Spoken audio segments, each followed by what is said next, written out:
from the Global News Center, the Morning News with Crystal Garrett, Paul Brothers, and Jill Chappell. All right, it is Wednesday.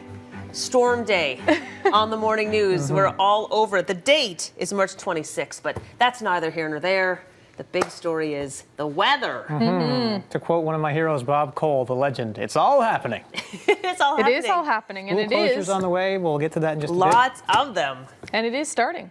Where is it beginning? We're starting to see some signs of snow in the Yarmouth area and southwestern Nova Scotia. So just as predicted, starting to push in, and winds are still fairly light compared to what we're going to see today. But we do have heavy snow on the way, very strong winds, and that's going to create near zero visibility throughout the day today. So of course, we do have a blizzard warning still in effect for southeastern parts of New Brunswick as well as Nova Scotia, Prince Edward Island. So we're expecting about 20 to 40 centimeters in New Brunswick, 30 to 50 centimeters in Prince Edward Island, about 30 to 40 centimeters throughout Nova Scotia, with a changeover to rain in eastern parts of the province. Also, a storm surge warning in effect for the entire Atlantic coast, southeastern New Brunswick, and very strong winds expected over Cape Breton. Lace wet wind warning with wind gusts up to 160 kilometer-an-hour winds. But throughout the region, we could see wind gusts as high as 110 kilometers an hour.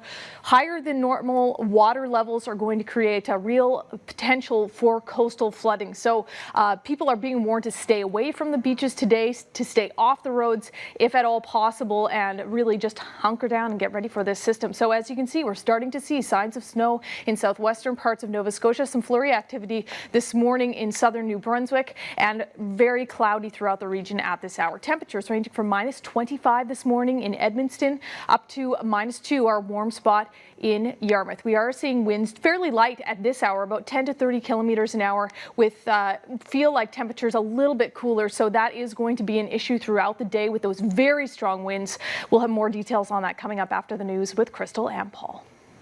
Thank you very much for that, Jill. Many closures to tell you about this morning. All public schools in Nova Scotia are closed. Now, the only board we haven't heard from yet is the Strait Regional School Board. All CSAP schools in Halifax and Truro are closed, along with Rose des Vents and Rive Sud. Many universities have also closed their campuses as well. That's including Mount St. Vincent, St. Mary's, Acadia, and NASCAD. Several NSCC campuses also closed for the day, as is CFB Halifax. Yeah, well, the storm has been threatening to arrive all week, and now it appears it's finally here. That spring blizzard is moving into the Maritimes as we speak. We will have extensive coverage of this storm all morning long as the preparations are happening here in Halifax, starting with Global's Julia Wong, who joins us on this Wednesday morning, standing by live at the Halifax's Public Works Depot, watching his city workers now prepare for the big job ahead. Good morning, Julia. What are the conditions out there like right now? Good morning, Paul and Crystal. Well, it's time for another blizzard, but if you take a look around me here, no snow has fallen just yet, but that will definitely be changing by later today. Now, I am here at the depot where salt trucks and snowplows have been coming in and out, getting ready for today's blizzard. Now, no snow has fallen on the ground, but they've been salting and brining the roads, getting them ready ahead of today's storm. Now, the public works manager tells me between 200 to 250 trucks will be on the road by later today, and that's because we'll be getting up to 40 centimeters of snow today. Now, this isn't the first time that a huge blizzard has hit Halifax. We've seen several blizzards over the last few months, and we've seen a lot of snow.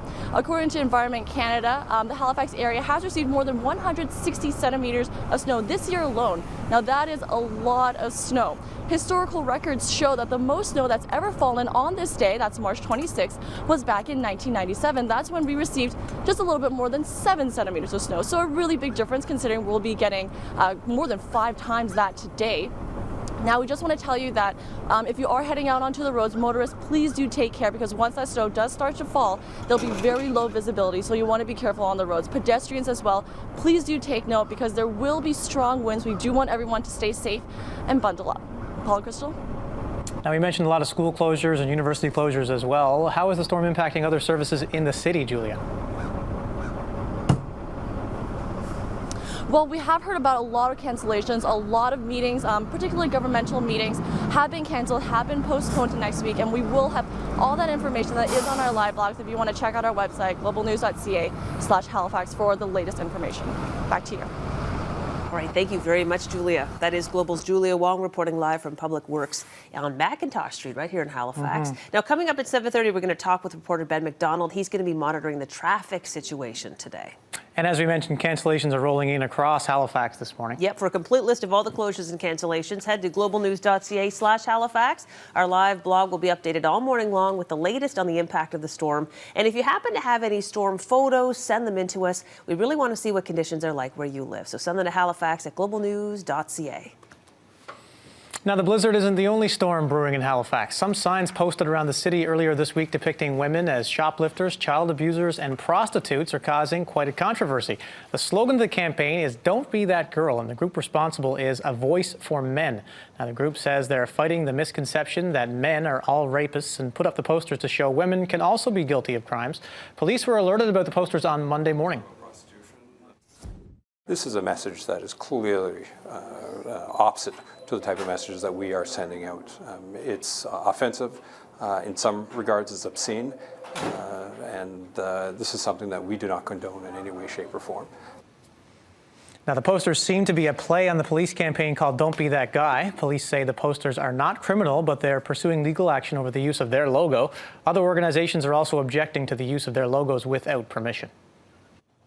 A Halifax man has been convicted of murder in a 2012 stabbing death. A Halifax jury convicted Aidan David Cromwell of second-degree murder yesterday. The charges stem from Mark Bernard Tremblay's death after a late-night fight in Fairview. The court heard Tremblay was drunk and was taunting Cromwell and his girlfriend. Cromwell responded by stabbing Tremblay in the chest. Cromwell will be back in court on July 9th to determine his parole eligibility. 6 men originally from Halifax have been arrested in Alberta in connection to a major drug trafficking network. Alberta police made the arrest 2 weeks ago following a 5-month investigation in Grand Prairie. Police arrested 8 people in total and seized $18,000 worth of cocaine and 2 prohibited weapons. 26-year-old Joshua Hensby, 23-year-old Derek Cawthorn, 21-year-old Marcus Verreau, 19-year-old Romel Allison, 18-year-old Omyo Parham, and 33-year-old Jeremy Ross will face a total of 19 drug and weapons-related charges. 2 other unnamed people were also arrested and charges are pending against them as well. The volley of words continues between Halifax nurses and the provincial government. Things have been tense since Sunday when talks broke down between the 2,400 nurses and their employer, Capital Health. With a strike looming, the provincial government is considering essential services legislation prohibiting nurses from striking. Yesterday, Premier Stephen McNeil addressed the union's demand for set nurse-to-patient ratios. He says the province cannot afford to pay nurses what they want. Question becomes, what more is going to make a difference? What more do you want? And how much above the national average does Nova Scotia have to become before the union is satisfied? The Nurses Union says matching the national average for hospital staffing isn't an acceptable standard because hospitals nationwide are understaffed. The earliest Halifax nurses can legally strike is April 3rd. The union says nurses could walk off the job before that if the province introduces essential service legislation. So far, there have been no indications from government whether that will happen, and Capital Health is already cancelling some surgeries next week in preparation for a possible service disruption.